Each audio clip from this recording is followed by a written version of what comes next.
I am Dr. Matthews Jose, Consultant Medical Oncologist, St. Gregorios Medical Mission Hospital, Parimala. Today, I am going to discuss you about PET-CT scan. With the advent of PET-CT, it's a great leap forward for the Department of Nuclear Medicine and Oncology. So what is PET?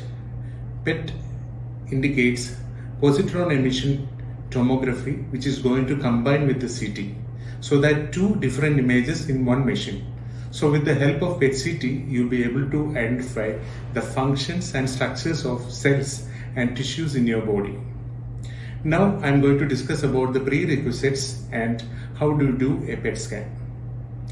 At least 4 hours fasting is required prior to your scan, and your blood sugars and creatinine should be monitored prior to the scan. It should be normalized. You should have a patent intravenous line prior to the scan, and through your intravenous line there is a small radioactive substance called as tracer is going to get injected.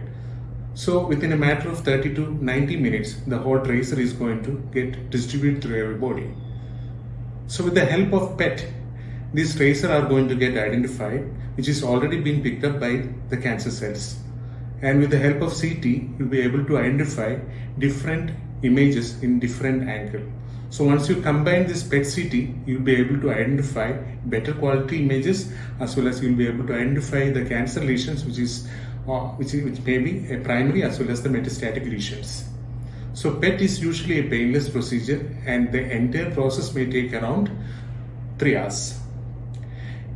The PET is usually done for specific indications which is recommended by your concerned doctor. Hope this information is going to help you out. Thank you.